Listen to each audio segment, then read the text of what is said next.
We are the young generation of Indonesia, ready to success Indonesian goal 2045. Assalamualaikum warahmatullahi wabarakatuh. Alhamdulillahilladzi an'ama alaina bi ni'matil imani wal islam, ni'matan azimatan jazilatan 'ala dawam. Wassalatu wassalamu ala sayyidil alam Muhammadin wa ala alihi wa sahbihi ila akhiril ayyam. Amma ba'd. Dewan Hakim yang arif dan bijaksana, saudaraku sebangsa dan setanah air yang berbahagia. Puji beserta syukur, marilah kita panjatkan kehadirat Allah Subhanahu wa Ta'ala yang telah menciptakan bumi sebagai hamparan, malam sebagai pakaian, dan siang sebagai ladang untuk mencari penghidupan. Solawat berbingkaikan salam sebagai tanda cinta dan kerinduan. Semoga selamanya tercurah limpahkan kepada baginda alam, the most influential people in the world, the bearer of grace to all nature, yakni Habibana wa Nabiyana Muhammad sallallahu alaihi wasallam. Hadirin hadani Allah wa iyyakum ajmain. Pada tahun 1928 terjadi suatu peristiwa yang menggemparkan, di mana pemuda-pemudi bangsa Indonesia berkumpul tanpa memandang latar belakang, tanpa memandang ras dan keyakinan, tanpa memandang bahasa dan suku bangsa. Mereka berkumpul dengan ikrar yang sama.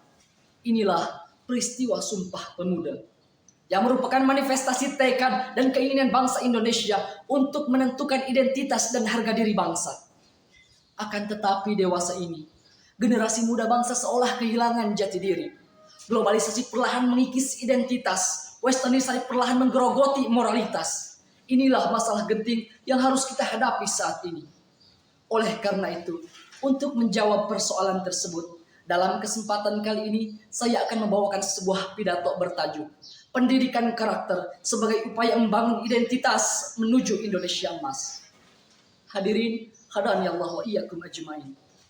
Pada era revolusi industri 4.0 saat ini, kita bisa melihat zaman semakin berkembang, teknologi semakin canggih, pergaulan semakin bebas, bahkan berbagai hal dapat kita ambil, dapat kita peroleh secara instan. Akan tetapi di balik itu semua, terdapat nilai-nilai nasionalisme yang sudah mulai tereduksi, terdapat moral dan etika bangsa yang sudah mulai terdegradasi. Indonesia yang dahulu dikenal sebagai negara ketimur-timuran yang ramah tamah, sekarang berubah seakan menjadi negara liberal yang hobinya marah-marah. Indonesia yang dulu dikenal sebagai macan Asia, sekarang berubah menjadi terkenal dengan negara plus 62. Dalam artian negara dengan netizen terheboh dan paling tidak sopan se-Asia Tenggara. Lalu bagaimana cara kita menghadapi permasalahan tersebut? Cara terbaik yang dapat kita lakukan adalah dengan menanamkan kembali identitas bangsa sesuai dengan ideologi negara. Allah Subhanahu wa Ta'ala berfirman dalam Quran surat Al-Hujurat ayat 13. A'udzu billahi minasyaitonir rajim. Bismillahirrahmanirrahim. Ya ayyuhan nasu inna khalaqnakum min dzakarin wa untha waj'alnakum syu'uban wa qabaila lita'arafu inna akramakum indallahi atqakum innallaha alimun khabir. Wahai golongan manusia, sesungguhnya kami telah menciptakan kamu dari seorang laki-laki dan seorang perempuan. Dan kami jadikan kamu berbangsa-bangsa dan bersuku-suku. Untuk apa? Lita'arafu, agar kamu saling mengenal satu sama lain. Sesungguhnya yang paling mulia di antara kamu di sisi Allah adalah yang paling bertakwa. Sungguh Allah Maha mengetahui, Maha teliti. Hadirin, hadani Allah wa iyyakum ajmain. Lalu bagaimana cara menanamkan identitas yang telah Allah berikan pada bangsa ini?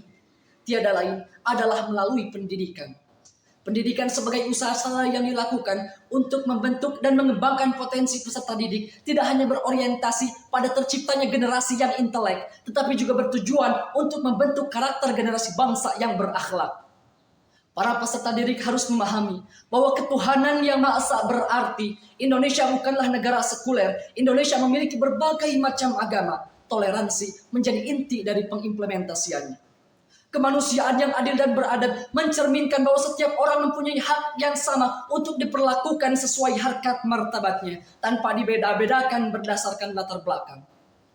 Persatuan Indonesia mengingatkan kita pada gotong royong, kerja bakti, Jumat bersih. Ini bukan hanya sekedar kebiasaan, melainkan sebuah warisan dari nenek moyang untuk mengingatkan kita bahwa kemerdekaan yang diraih bukanlah perjuangan golongan, melainkan hasil perjuangan bersama yang diikat oleh Bhinneka Tunggal Ika. Kerakyatan yang dipimpin oleh hikmat kebijaksanaan dalam permusyawaratan perwakilan mengindikasikan bahwa Indonesia menjunjung tinggi asas demokrasi, persatuan, kebersamaan, musyawarah untuk mufakat. Keadilan sosial bagi seluruh rakyat Indonesia bermakna kesetaraan dalam berbagai hal tanpa adanya ketimpangan dan kesenjangan sosial di masyarakat.